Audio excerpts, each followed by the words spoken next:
আসসালামু আলাইকুম। এখন আপনারা দেখবেন কিভাবে অল্প কিছু উপকরণ দিয়েই খুব সহজেই চিকেন বল তৈরি করা যায়। তো ফার্স্টেই আমার লাগবে চিকেন। তো আমি ভালোভাবে চিকেনগুলো এখন ধুয়ে নিব। ধোয়ার পর এখানে লাগছে আমার কাঁচামরিচ, শুকনো মরিচ, গোলমরিচ, 2 পিস পাউরুটি, একটা ম্যাগি মশলা আর টমেটো সস। তো এখন আমি ব্লেন্ডারে ফার্স্টে দিয়ে দেবো চিকেনগুলো।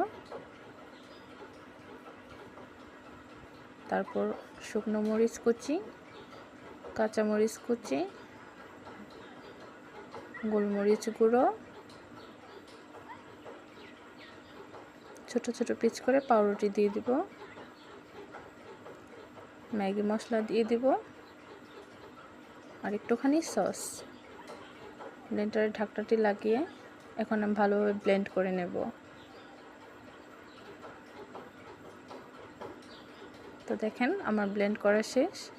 এখন আমি আপনাদের দেখিয়ে দিচ্ছি কতটা স্মুথ হয়েছে ডোটা। তখন আমি হাতের মধ্যে একটুখানি তেল মেখে দেন বলগুলো শেপ আকারে করে নেব। ফ্রাই প্যানে আমি পানি দিয়ে দিয়েছি, পানির সাথে একটু তেল দিয়ে দিয়েছি জানি বলগুলো একটার গায়ে আরেকটা না লেগে যায়। এখন আমি বলগুলো ছেড়ে দেব। পানিটা হালকা ফুটে আসলে এখন বলগুলো 10 থেকে 15 মিনিট আমি এভাবে সিদ্ধ করে নেব। আমার সিদ্ধ হয়ে গেছে। এখন আমি এক এক করে নামিয়ে নেব।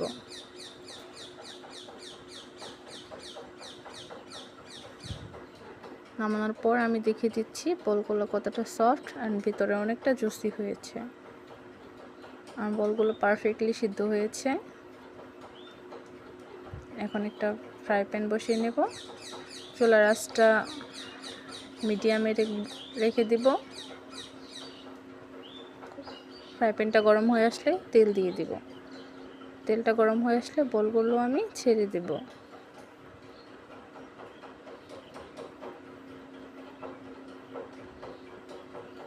কিছুক্ষণ পর পর এইভাবে নেড়ে দিবেন।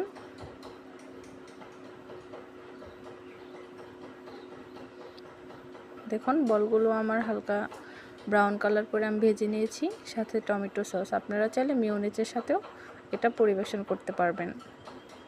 তো আমি দেখিয়ে দিচ্ছি উপরটা কতটা ক্রিস্পি আর ভিতরটা কতটা জুসি হয়েছে।